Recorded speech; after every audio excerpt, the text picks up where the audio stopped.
Hello again, everyone, and welcome back to another Burlingame. It's a small town podcast sponsored by the Burlingame Historical Society. This is Mark Lucchese, also known as Mark at the Mic, and my guest today could be characterized as Burlingame royalty. The Burlingame Police Department hired him as a police officer in 1974, eventually moving up to the rank of commander. In March of 2004, he was appointed the chief of the department and served until his retirement in 2009, following a 36-year career in the law enforcement profession with the Burlingame Police Department. My guest today continues to volunteer his time for 3 charitable organizations, one of which we will discuss later in the show. Having graduated from the University of San Francisco, he's a diehard Dons basketball fan.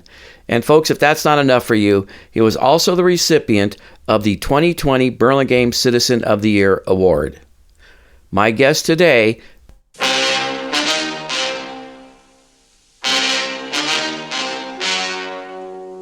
Burlingame former Police Chief Jack Van Etten. Jack Van Etten, welcome to the show. Well, thanks, Mark. It's a pleasure to be here with you today. I could have gone on longer with the bio that you sent me, but we don't have that kind of time today, okay? So anyway, what I want to do today, Jack, is sort of divide our conversation up into 2 parts.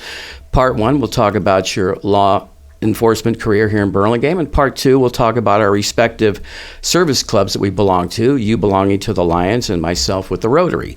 We're going to sort of do a little past, present, and future on the clubs, okay? Sounds good. But in the meantime, why don't we start with your career, your 36-year career here in Burlingame. Was it your boyhood dream to be a police officer? Well, not that I had known about boyhood, but I have to tell you that my mother always said, and my dad too, when I was young, that I always wanted to be a police officer. I don't know, I don't remember that, but that's what they said. So I guess it had been. But when I was younger, when I was in grade school, I had thought about 3 careers. 1 would have been a police officer, 2 would have been a Roman Catholic priest, and then well, there's one. That's a good one. 3 would have been a medical doctor. Okay, 3 very good professions, actually. I'm not laughing because of a priest. I'm laughing because you and I both went to Sarah. Exactly. And we dealt with priests, so, and it's certainly not in any bad way. So, when you were a cadet in your early college years, did you do ride-alongs with the police officers of the police departments? Well, let me just back up a second for you. I got interested, and I had found out that there was an opening for a sheriff's cadet down at the Redwood City Hall of Justice with the sheriff's department. The good thing about that, it was part-time, and you had to be going to college and maintaining a 2.5 or 3.0 grade point average. So it was a competitive test. I was in my first semester of college, so I took it. And I passed and was hired along with other cadets at the time. So it was a great way to kind of get into law enforcement and find out if I really wanted to do this. And I met a lot of great people down at the sheriff's office. I met a lot of great people from the local agencies too. And we were assigned the jail. So it's a little bit different when you're a 18-year-old young man having to deal with people in the jail population and helping them come in and processing them in, processing them out, and things of that sort. And yes, part of those duties were on patrol, but it wasn't a lot. But that was a great segue into it, and I think at that point in time, that solidified my desire to get into the law enforcement profession. I've met a lot of great people from down there. Yeah. How'd the Burlingame thing come along? Well, I kind of chose, there were about 3 or 4 agencies I thought were really good agencies within the county. Burlingame being one of those. So a friend of mine in college at the time said, Jack, why don't you put your name in and just take the test to see how it goes? I said, well, yeah, that's a good idea, but I'm only in my first semester in college, and that might not be the way to go. And he's, try it. So to make a long story short, I did. I put my application in. I remember the gal at City Hall said, oh, well, we're not going to hire any more police officers. We just hired a bunch of them because they were going through a transition from old school to younger. And we're not going to need any for about 3 or 4 years. I said, okay, that's disappointing to hear, but would you at least hang on to my application and let me know when you have an opening? I'd like to take the test. So I'm thinking 3 years later. No, it was like 3 months later. I get a call, and the city hall said that we're having a competitive test. And to make a long story short, I took the test, I passed, went through the stages, and I got on the list. And I didn't really want the job at the time, although Burlingame was one of my premier agencies I wanted to work with. I didn't want it. I was still going to college.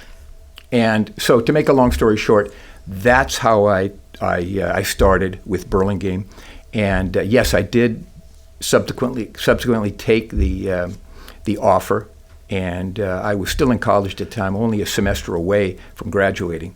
So the rest is history. But while you were, so you were probably in your senior year at USF, or were you working on your master's at that time? I was starting my senior year and took the test during my senior year, 21 years old. And so they had wanted to hire me. I went in for all the tests, and yes, I got hired with the stipulation. And my parents said, "You're the only one that's been to college in our family here. So we want you to finish up." And I said, "Mom and Dad, I promise you I'll do that. And I'll do it quickly after I get out of the academy." So, like I say, I went to the academy. They hired me. I went to the academy. It was only 12 weeks at the time. Now it's 6 months. Boy. So it's 3 months at that point, and then now it's 6 months. So I took it, came back, worked for a few months on training and things of that sort. And then I finished up, I got back into USF, finished up in the fall of '74. Yeah, because I read in your bio that not only did you get your four-year degree, but you also got a master's from Golden Gate University. I did, yes. And a teaching credential as well. So you were doing this while you were working for the Burlingame department? Yes. A lot going on, Jack. I had a lot going on, but I loved the career. I loved what I was doing. Yeah. And I got married during the time when I first started. It was a few years later, about 3 years later. I got married to a gal that went to Mercy High School in Burlingame. Right. We met at a dance, at a teen club dance at St. Catherine's Catholic Church. And so Burlingame's been pretty special to me. But yes, to make a long story short, that was how I obtained my master's and my teaching credential, and I used that to my advantage. And I also thought that having the education and doing some other things would help prepare me for promotion. Yeah. So you came along as a patrolman, but from patrolman you didn't go right to commander, did you? Or was there something in between? Oh, there's a lot in between. Yeah, before you hit commander. Yeah, there's a lot. Is commander the second rank below the chief? It was at the time, yes. They had an older structure when I first started. They had a captain, lieutenants, sergeants, and the officers. And then when Fred Palmer became chief, a progressive chief, a real excellent police chief, he changed it. So we went to the commander position. So he had the chief's position and then commander right under that. And then we had sergeants and officers. He kind of tried to streamline the organizational structure. Yeah. And it worked quite well at the time. So when was your aha moment when you said to yourself, man, I can be chief. I want to be chief. I want to be chief. How did that work? Well, there wasn't really a time for that, but one of the gals here that worked on the Civil Service Commission, Martha Benson, John Benson's wife. Yep. Nice gal. And Studio One. Yeah. And she said to me, well, you want to be chief, don't you, at some point? And I said, certainly I do. And she always remembered that. She said, yes, certainly I want to. And that was probably early in my career. I was probably still a patrol officer, detective at the time. But I did have a sense that I wanted to move up in the ranks. And that would be a dream come true, to both work your way up in an organization and become chief. Yeah. And I lived in Burlingame at the time, too. I've been in Burlingame since '76. So I'm getting pretty close to the length of time you were in Burlingame. You're closing in on me, Jack. You're closing in on me. So what traits would you attribute to being a really good police chief? Well, for one thing, the traits are it's a balancing effect. You have to work strongly for your department, make sure they're safe, and you have to also balance the community needs and also City Hall needs, which are community needs, and also there's money for budgets and things like that. So you have to but you have to work at those three things. But the first part of being a chief is you have to take care of the people you have. You have to try to give them the best things you have, and that is safety equipment, things to make them safe and ensure that they get home at night. That's one of the things. Plus, you have to open up opportunities for them, too, such as positions in lateral areas like traffic and patrol and canines and SWAT and FTO and things of that sort. So it's a combination of those things. But you really, as a police chief, you're really responsible to the city manager, the council, and the citizens of Burlingame. So those are tough to weigh sometimes. But good chiefs are able to do that. Yeah. Did you have any issues keeping your guys motivated? Well, around it was at a time around 2000, and just after that, we had some budget cuts, some severe budget cuts, and all of the departments in Burlingame had that. We all had to suffer at the same level, so to speak. And the police department and fire, being public safety, was not one that they weren't going to touch. So we had a little bit of touching done in our agencies too. And we had to drop a lot of programs. We had to cut back on the canine program. We had to cut back and eliminate our bicycle program. I thought that was a great program that we had, that officers could get into the business areas and others and get off the bike and meet people, meet the people who run the businesses, and meet people on the street. That was a great thing. We had our police academy. That was eliminated. So there were a lot of things that we had that we lost. But it just depends. You have to kind of go to Plan B and Plan C sometimes. If that answers the It does. Question. It helps. So speaking of that, then, some of those things that were lost, have they come back now today? I don't believe we have the bicycle program anymore. I'm not sure about the Citizens Academy, but that was a great way to get the public involved. And we had other things we did too. We did Neighborhood Watch. We did a Business Watch. At different times, but the same thing applied. There were times where the officers could get out into the public, meet the public, and be able to ensure that the public saw them as just regular people, wanting to do a good job and to protect them as well. Yeah. And that's the key. With police, your primary function is to protect and to serve the community. I remember the bike program. It was wonderful. It was a wonderful program. Yeah. But it all depends on staffing issues, and it all depends on money. Yeah. So, when I started, we had about 41 people, 42 people. And we with Fred, we hired and added 4 positions, which was nice for the East Side, the makeup of the East Side when it built up in the hotels and calls for service. And then with Gary Missel, shortly we were able to get another few officers for these types of programs. And then came around 2008 or so, and then we lost those things because of the budget cuts. And some of them we never got back. Okay, so when you started, there was about 42? About 42, and when I left, we had 38 plus 1 on a federal grant. No kidding, so you actually lost some in there. We did. And you try to work more efficiently, but what we did also is when I started, we had 8-hour shifts. And that meant we'd have a morning, a day, and an evening shift, 24 hours a day. We had 3 shifts. And to try to cut back and to try to meet the needs of the officers, also meet the needs of what the community wanted in the police department, we went to 12-hour shifts. Boy, that's a long day. It is. And personally, I did not like it because I know what it's like to work an 8-hour shift and have to work 4 hours overtime, which happened on occasion when I was working patrol in other areas. But when you're working a 12-hour shift, somebody gets sick, gets injured, and you have people on vacation, you have people in school. What happens is officers have to come in and work another 6 hours. So they're working a 12-hour shift already, and then they have 6 hours night. That's an 18-hour day. It's a recipe, I hate to say it, but I'll be truthful.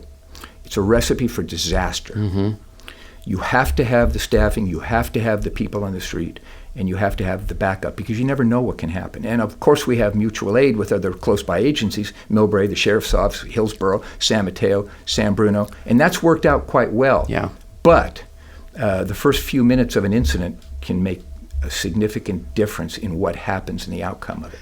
When you left the department, when you retired, was it still 12 hours, or did they cut it back to 4 days, 10 hours a day, or 8 hours? Yeah, Mark, it was still 12 hours. Now, if you get into the detective bureau and other small areas, such as traffic, then some of them had different hours. So in detectives, I worked about half of my career when I went up through the position of commander. About half were in patrol, and then the other half were in investigations.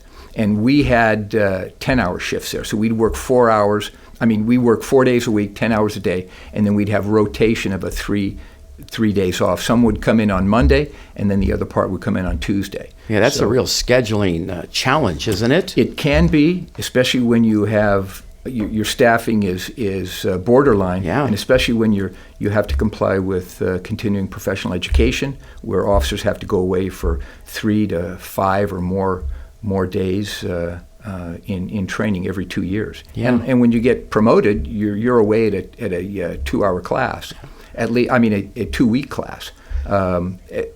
At least that was the case when I was the chief. Yeah. And I don't think those have changed very much. So once again, for our listeners and myself, when you left, how many were in the police department? We had 39 sworn. Do you know what it is today by any chance? I don't, but I think it's pretty close to that. I know I've spoken to Chief Mike Matucci, who I had the good nature of being able to see him graduate from the police academy. Isn't that great? Back in 92 or 93. Yeah. And then he went up through the ranks to become chief too. So I was real proud and happy to hear about that. But I think he's about the same. And I know we usually have federal grants that help out. We applied for 3 officers when I was chief. We got 0. 0? 0. Oh, man. Yeah, we got 0. And like the other agency, the only ones that really had gotten any within the county at that time was East Palo Alto, because they had a higher crime rate. They had some more issues going on. But, you just can't. Yeah. You just can't look at one agency. That was, I think they got a number of them on grants. We didn't get any, and our neighbors didn't get any either. And that's kind of unfortunate. Certainly. Yeah. So I'm just wondering, as the chief, did you ever just jump in a squad car and drive around town at different times of the day just to see what's happening? Now, Mark, you know better than to ask me a question like that. Of course not. I'm in the office. I'm working. I'm doing everything to support the police department and the men and women. But yes, of course, I did. Yeah. And I got in. Actually, I'll tell you a little secret. Before I was chief, I was a sergeant. Had a shift. This is when we were working 8-hour shifts, and I grabbed a canine car one time, and I had a dog at the time. German Shepherd, great dog. And so I brought him with me, and I went out on patrol with the dog in the back. And that was Cato at the time, great dog. And I had a picture of him and me in the car. And people, looked at it and said, hey, were you a canine sergeant? I said, I wish I was, but I never was. So yes, I did. And even when I was chief, I would go in the patrol car every so often. People want to see who you are, and to get out of the car, whether you're having coffee on Broadway or coffee at Burlingame Avenue, people want to see that. They want to see the support and know who's got Jack, their back, so to speak. I believe in that big time. It's kind of like management by walking around the store, seeing what's up. Absolutely. You get out there and drive around the neighborhood, see what's happening. Even if a patrolman's driving you, not how that figures with the higher ups, but I think that's important to have exposure. Yeah, and we always tried to do the right thing to get the officers out and to park somewhere and walk part of a street sometimes. Walk on Burlingame Avenue, walk on Broadway. Yeah, exactly. And and those things. And I have to tell you, one thing I forgot going back is another program we had was really good was the school resource officer. We had several officers going through that. We put an officer in the school, and they visited and continued, I think, a positive relationship between the school and the kids and the parents. And we had some issues there too that we had to cut back. And I think that we lost the SR, the school resource officer position, but because of things. But now I think what happened is people realize how important it is to have the school resource officer in the schools, especially with things happening now. And I know that I spoke to a resource officer here just recently. I saw her at the grocery store one day, and hey, you still working? Yeah, I'm getting ready to retire pretty soon. But the good thing is back in the school. In the school. And that's something we really need to do. That was another program we had. We can't lose these programs, because if we lose them, what happens? We lose that link, that such a critical link that we have between the community that we serve and protect and the police department. Yeah, for sure. Yeah. Thank you for that. Sure. Okay, before we move into our second part of the show, talking about service clubs. I mean, it gets harder as the time goes on? Oh, Jack, we're going to go right into your wheelhouse after this, okay? I'd like you to talk about, I think of Burlingame as low crime, no crime, right? But crime goes on. And why don't you tell us a little bit about some of your more interesting or unique crime scenes that you were involved in while you were patrolman, commander, and police chief here in Burlingame? Yeah. Well, I had worked a couple of stints as a detective when I was a patrolman. Then you take a competitive test, and then if you pass it and are number one, you become the detective. So yes, I was there in detectives for 2 stints. When I was a sergeant, I was 2 stints as a detective sergeant, and then 2 stints as a commander in charge of investigations. So, yes, we had a lot of stuff, but a couple of the things that went on. First of all, when I was a detective long ago, there was a call. We had a burglary up off Hillside Drive, so I get up there and the patrolman's there, and it's a big house, and I kind of go in and it's dark, and they said, well, we already checked it out, it's all clear. I said, geez, let's go through this place again. It just seems as though it's kind of dark and it's big and there's a lot of places to hide. Let's go through this again. So we did, and I started going through it myself, right, to help out. And I go into the front room, and I'm looking around. All of a sudden, I see a person hiding behind this couch in the front living room. Pull out my gun, order him up and down. We get him. He was the burglar that had burglarized the house. And the officer's response was good. They trapped the guy in the house, but we were able and fortunate enough to get this guy. And I find out this guy was an illegal alien at the time. He had a place up in San Francisco, and we had tied in a bunch of residential burglaries to this person in the Ray Park area. So it was a good arrest. And the interesting thing, when we worked on this guy, about 3 years later, or 2 years later maybe, we had a new round of detectives in the police department, because they come in and out after 2 or 3 years. And so I go into detectives for some reason. I was a sergeant at the time. I go in there. I see the same guy there. And it was like, he changed his name, of course. He lied about the name. It was somebody else. And until you get the fingerprints and find out. So he was involved in the same thing. Coming back, from what I heard, he was deported, came back, and was hitting the area in the same area. So we had caught him twice.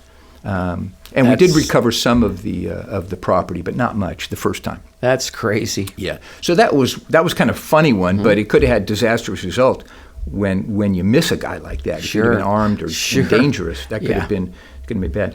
And the other time I was doing a rape follow-up at North Park, and so I was doing that, and I came back to the car, got in, I was in plain clothes, of course, as a detective, and all of a sudden I hear screaming on the radio from the county broadcast. And I had heard that San Bruno was in pursuit and had a gun battle down in the San Mateo area. And so everyone was on the lookout for this car, and I'm on Rollins Road, and I see this car flying up Rollins Road without a windshield. Well, it was a clue because they had the gun battle, and this guy was shooting through the windshield. So wow. I get on, and I notify our officers, and the direction of travel. Our officers get it, and our dispatch is coordinating the information. And this guy actually turned off on a side street, and there was Bob Ransom, who was one of our motor officers at the time. This guy shot at Bob, missed him, and then over by Carolyn, other officers got up there, and he shot at the other officers too, which I was part of also. And we pursued him. Patrol unit pursued him onto freeway and lost him. Really? Yeah, we lost him. We didn't know where this guy was. Well, so he's the guy that got away? He's the guy that got away for a short period of time. Okay. Remember? Okay. You never get away. Good. So what happened, Mark, is we found out who this guy was. And I got a warrant for him that night for assault with a deadly weapon, attempted murder for the officers. We knew who it was. His name was Boyer was the last name. And we had found out was San Bruno Police Department had gone to Burlingame and had staked him out, was watching him because he was involved in an armed robbery there. And this guy's been in prison before, usually pretty bad kind of character. Alan Lee Boyer was the name. And so what happened is he came out of the house, he looks up, he sees the officers in plain clothes in a car down the street. He takes off and they pursue him. And that's where the gun battle happened, part of Burlingame, part of San Mateo. It's a wonder those officers weren't So no shot. injuries? No injuries. We pursued him. That's where he came up. We couldn't find him. The next day, we had a lead from San Mateo, who was also working in conjunction with us, that he was probably up in San Francisco, so at a location. So we go up to San Francisco. Gary Missel at the time was the chief. We went up there, myself and somebody else, and we had a warrant for his arrest. So we talked to San Francisco, and so they took over the investigation because this guy was there, and we had a warrant, which is fine, but they take over as their jurisdiction. So the guy was in this location, and they identified themselves. He came out and shot at the officers, went back into the apartment. They call him out again, and we can't see this because we're at a location outside of the hotel. He comes out again. There's a big gunfight between San Francisco police and this guy, and he was shot and killed. No kidding. Yeah. So it's fortunate he didn't take any officers with him when he was in San Mateo, Burlingame, or in San Francisco. Yeah. So those are two. You want one more? I do. I have one written down. Oh, okay. It came in from one of my listeners. All right. Ask him about the murder at the train depot. Well, we referred to it as the murder at the monument. Okay, the monument. The monument. That was because of the status of the train station. Good. Okay. So yes, I was working as a detective sergeant at that time. I get a call in the middle of the night that there's been a stabbing down at the train depot. Tom Chase, who was a detective commander at the time, I go down. We get there, and we had determined and talked to the officers that were there, the responding officers. This guy was dead, and he had been dead for a short period of time in a pool of blood. And that was probably one of two instances I had that I saw more blood at a crime scene than anywhere else. There were two of them. That was one. And another time was in the back of the, what is that, the Outback now, or the place right at 261 California Drive. It used to be the Penguin, and it was a bar, the Penguin, and it used to be Rodeo West or whatever it was. So it's right back. Gosh, you just brought up a lot of great names. Yeah. I can't place it though right now. That's funny. So there was a hatch lane, I think it was, behind there, and the guy got his throat cut one night. One guy that sat on some motorcycle Hell's Angel motorcycles got his throat cut from ear to ear. That was the most I've seen in a crime scene. Jeez. But getting back to the monument, not too far away, just across the street. Right. We had that, and to make a long story short, that was my case.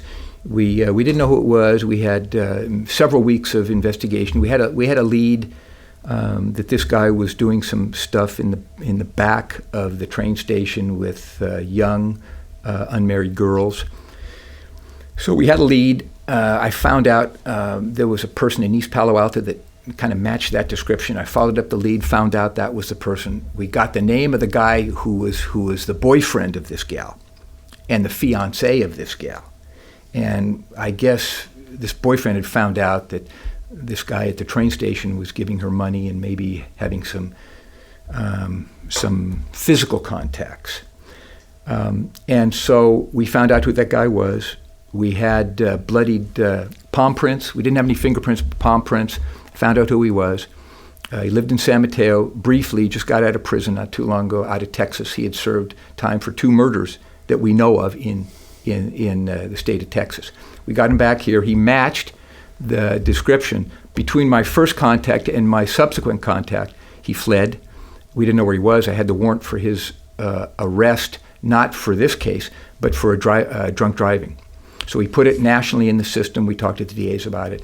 We did that. A couple months later, he was found in Port Arthur, Texas. He was arrested there, told him to keep him.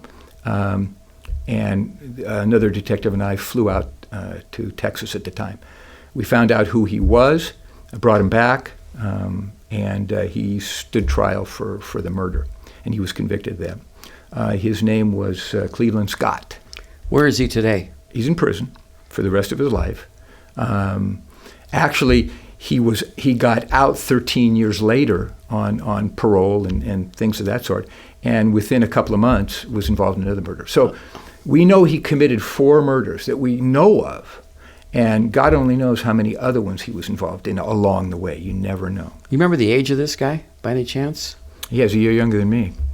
He was Really? he was born in 1953, Gosh. and his mom lived in San Mateo. It's a real poster boy for crime. It was, and we've had some in Burlingame. Burlingame is a nice, quiet town. Trust me, it is. But we can't pull we can't just depend on the moat and pull the drawbridge up at night. People are around all the time, and unfortunately, we do get some bad characters here in Burlingame. If we had time, I could tell you a number of other stories. Maybe we can do that offline over coffee one day. Sure, that would be great. But there are other ones that have been solved murders that have been really a good job done by the police department and other assisting agencies, and the DA's office has been great. So, even though we are safe and we are a tight-knit community, we do have dangers that come to our city, and you have to be aware of them. Oh, for sure. Yeah.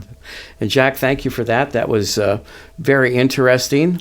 Your whole, I mean, I knew you threw 36 years of law enforcement into a nutshell there, but thank you for sharing those stories with us. Sure, And Mark, happy. For the interest of time, I know that you're in your retirement, you're very involved in town with lots of agencies, but we're going to talk about one in specific, one that we kind of share, service clubs.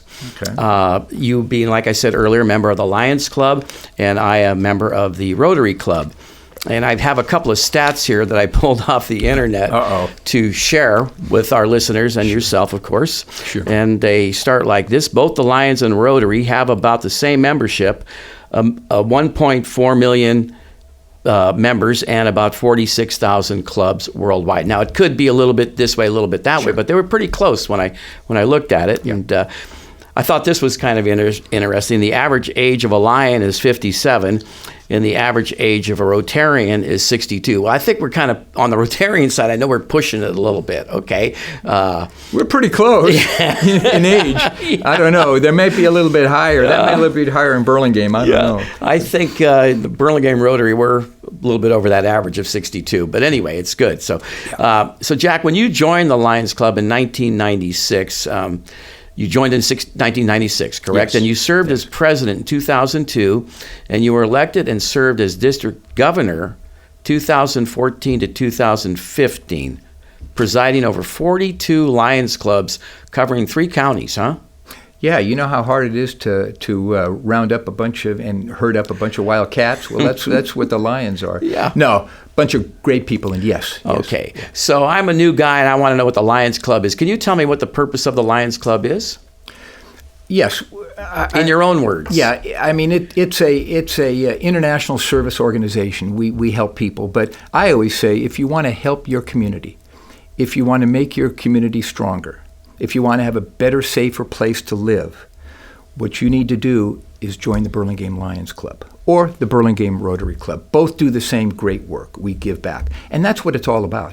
It's about doing things within the community, supporting our people and organizations, and to make the Burlingame community a better place to live and raise a family and go to school and enjoy life.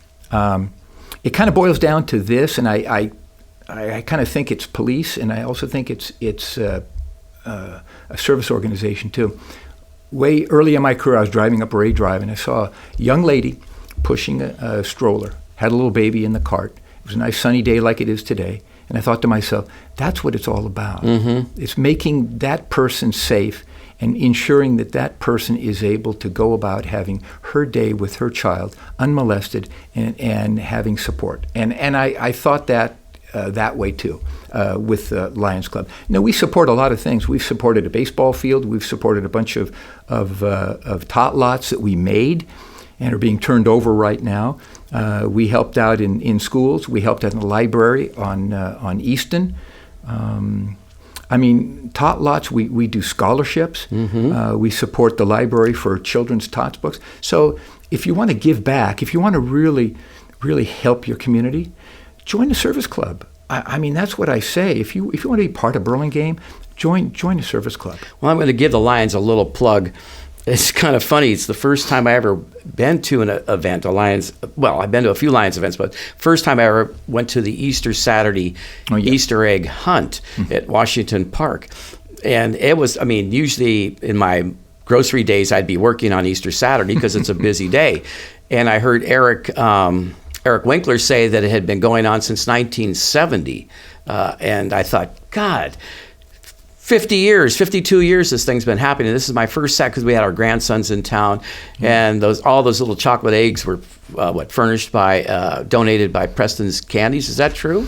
They're donated, some by Preston's. Yes, we always try to support local businesses, and we've always had Preston's, who used to be a Lion, the original owner. But yes, we try to get them there. They do help us out, but it's expensive putting that on, and we have a pancake breakfast, and we make a little money on that. But the key is we're a 501c3, so if you want to donate to help that along, we'd love to be able to get that money in our 50c3, and then give it back. And all the money we make in any service things like that has to go back to the community. So if we make $2,000, that has to go back in some function to support the community. Right. Public money goes back into public service. Yeah. Anyway, it was a lot of fun. So it was. Yeah, I wanted to give that a little plug. So Are you ready for a little trivia question? I'll try. The word Lions, what does that stand for? Yeah, liberty. Yeah, it's liberty in our nation's security. Well, that's pretty good, Jack. Yeah, okay. Pretty close. I'm not sure if I could pass the Rotary 4-way test right now, so don't ask me that question. But that was the original name that we had, LIONS. And you have to understand that the Lions Club organization was founded in 1917. Just kind of like the Rotary. And that's where that came from, because we were in World War I at the time, so they had that. Yeah, both service clubs were founded in Chicago, as a matter of fact. Yeah. I think the Rotary came along here. Oh, here we go. The world's first service club, the Rotary, was founded on February 23rd, 1905, when lawyer Paul Harris and three friends met in a small office in downtown Chicago.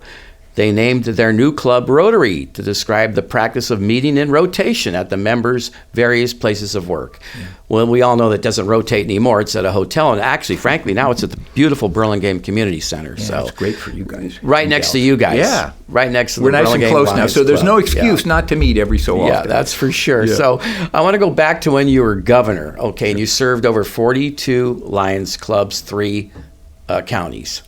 Were you visiting most of these clubs nightly or weekly? Oh, you had to, yes. It wouldn't be, well, it depends. During the election portion of it, yeah, you'd be there all the time during the day or night, visiting clubs, telling them what you were all about. And in the location, in that area to get up in that position, you had to first be able to go out and become a second vice district governor first, and then district governor. So it took you 3 years to get there. But when you had to go out and campaign for those things, yes, I was campaigning all 3 years. And that takes a lot of time. But the other good thing, like anything else, and when you start to meet these other Lions clubs in other areas like San Francisco and Palo Alto and within our county that you never visit anymore, you see some of the Lions at the meetings all the time, but not all of them. Mm-hmm. You really get a good feeling for how good and how wonderful these clubs really are, and how big-hearted these Lions are, just like Rotary. So yes, I was out a lot on the campaign trail, and then you had to do the campaign, and you had to visit all these clubs too during your time. So yeah, it was a lot. It sounds like a lot of chicken dinners to me. Okay. Did your wife, Lynn, accompany you on many of these, or did you just go with other Lions members, or what? Yeah, it was a combination. Lynn was very supportive of my work, well, my police work, super supportive. Mm-hmm. She was very supportive of my Lions. At times, she's not so supportive now because I'm involved in a lot of things, but you have to keep busy. But yeah, she was very supportive and was there. And so the entourage that came with me was both Lions in our club and my wife. Yes. Yeah. Okay, I want to kind of talk a little bit about decreasing membership, I guess, overall for all clubs. I have a couple of more stats here. These are my stats from my time with Rotary. When I joined in the Burlingame Rotary in 99, there were about 115 members, down from a peak of about 125 in the late 80s, okay? Not bad, but dropping. And today, as of today, we have 70 members. But only about 25 or 30 attend the weekly luncheon. And I can remember when the weekly luncheon was over at the Hilton, there might be 80 people showing up for lunch. And not that our lunches are bad now, they're still wonderful. Sapori Restaurant caters them, so they're delicious. But it's just really dropped off. Yeah. And, the membership, like I said, is down to 70. And I don't really know how we're going to grow the club. I remember, years ago, we had 5 clubs here in Burlingame: the Kiwanis, the Seroptimists, the Optimists, the Lions, and the Rotary. Yeah. And those 3 have gone away. It's down to us now. Yeah. It's scary, isn't it? It is. Yeah. And so, do you have any thoughts on the decline in membership? Well, I can tell you that the Burlingame Lions Club, like a lot of other Lions clubs, mostly the majority, have lost members over the time. When I started, Mark, we had about 90 members, and I probably before that we had probably some more, but we had about 90, and it was packed all the time. And these people were local business owners who took lunch off, because we used to meet every Thursday for lunch at our hall. And that was a lot, but the business people would take time off lunch and go to the meetings. But yes, it was up to that. Things have changed, and we're down about half of that now. We're about 40 or so, maybe 41 or 2. We just gotten a few new members.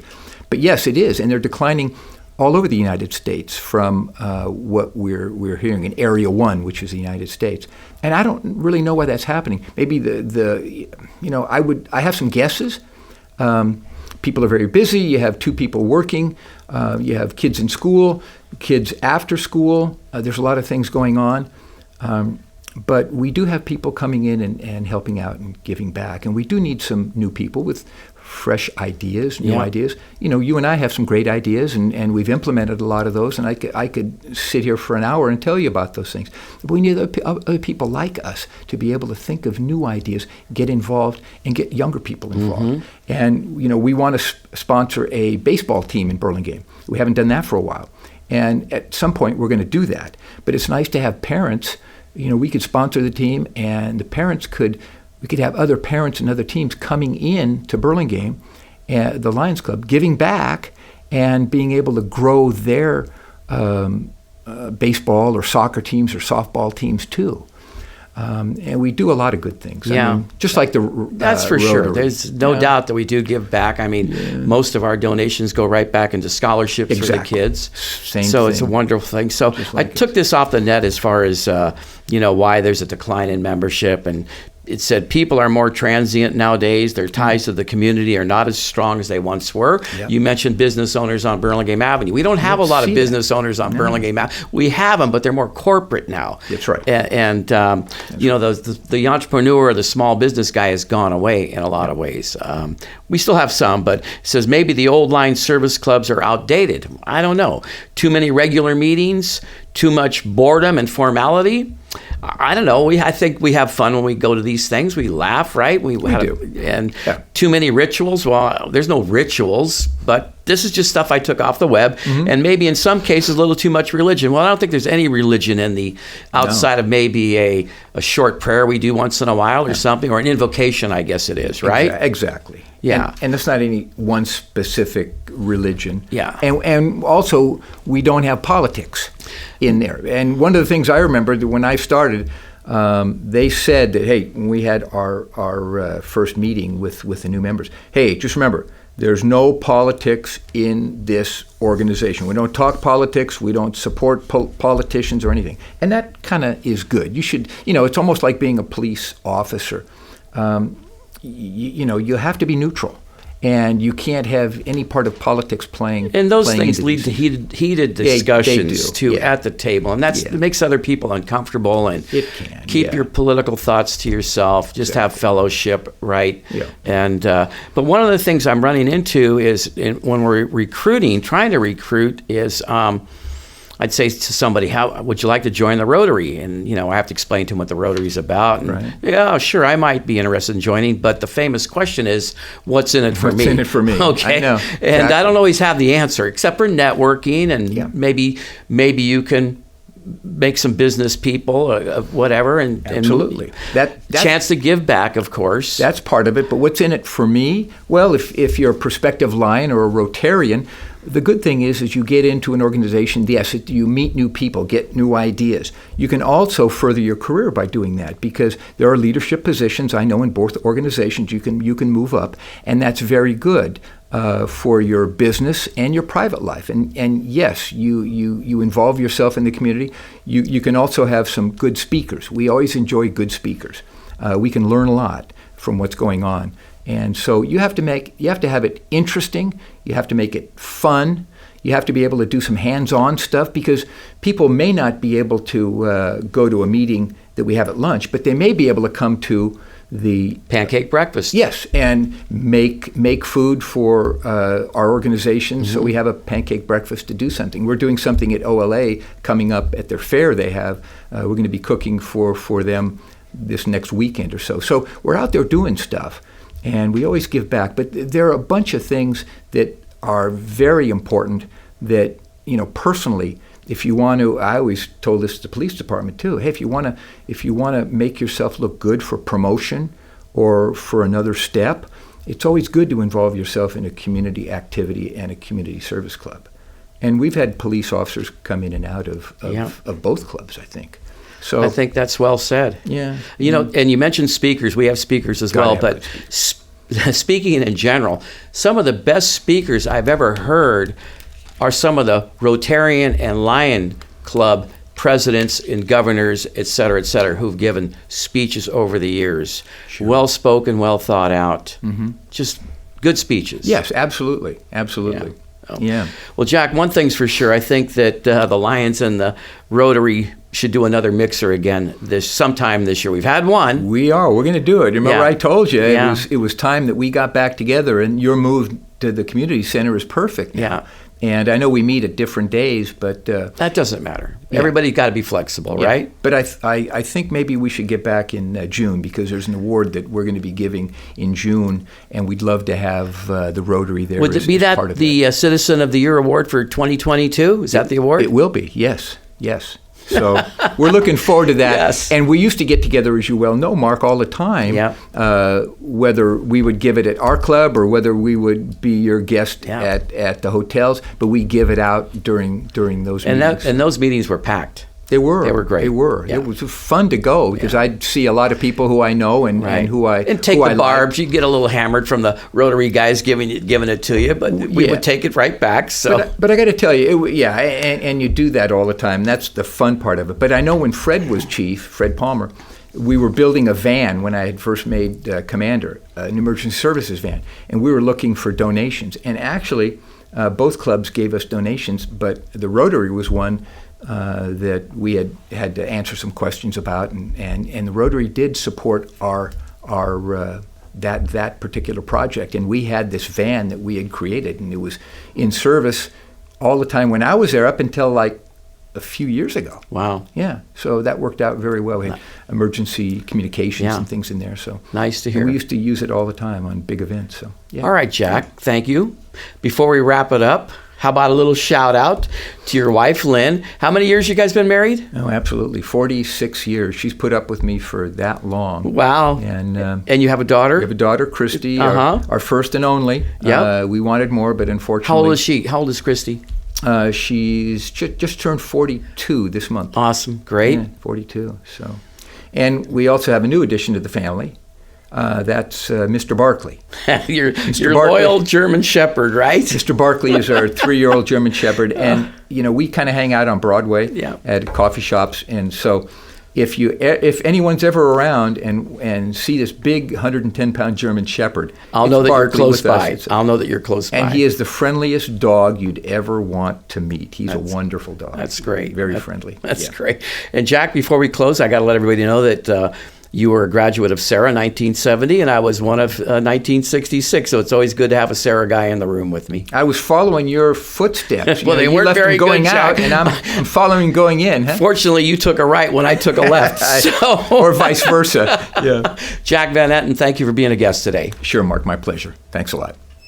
I'd like to thank former Police Chief Jack Van Etten for the city of Burlingame for being a guest today on Burlingame. It's a small town podcast sponsored by the Burlingame Historical Society. Thanks to Kathy and Shelby Lucchese for editing and producing, the great Ray Tyler for the video, and my musical director, Bray. You can hear more of Bray at bray.com. This podcast was recorded on Tuesday, April 25th, 2023. The Burlingame Historical Society copyrights this recording, and no part can be copied or replayed without the permission of the Burlingame Historical Society. So until next time, everyone, see you around Burlingame. It's a small town.